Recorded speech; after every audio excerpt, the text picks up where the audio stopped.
వాడి తలా నరికి తీసుకురామంటే తలకాయ కూర తింటావా? కనీసం ప్రశాంతంగా అన్నం తిన్నివా? అగోని సావు కన్నా అన్నం ఎక్కువ నీకు. మొదలైంది.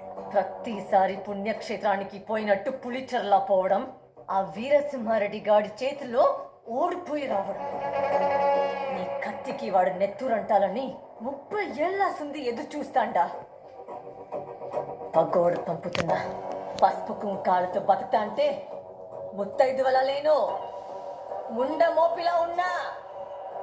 ఈ గాజులు నా చేతికి ఉంటే రోత పుడుతుంది. తీసేస్తా, వేసుకో. ఏందే?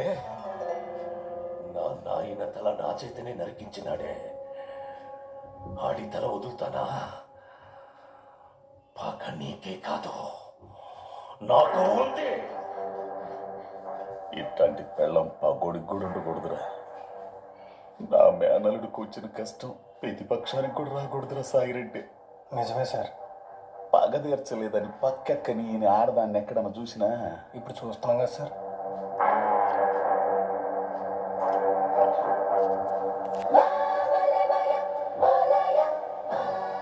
బంగారు, ఆడు సాగు చూడాలని నీకెంతుందో నాకు అంతకంటే ఎక్కువే ఉంది. ఆడిని చంపిన కత్తి నెత్తురు నీ పట్టు చీరకి తుడవకపోతే నా పేరు ప్రతాప్ రెడ్డి కాదు. ఈసారైనా మాట నిలబెట్టుకుంటావా? నీకోసం నిలబెట్టుకుంటాలే. నా మాటిను. అంతేనా? రాక్షస ప్రేమ.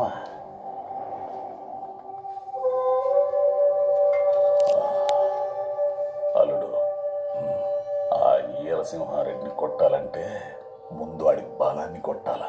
ఆడి బలం వాడి అనుకున్న జనం. ఆ జనాన్ని కొట్టడానికి నేను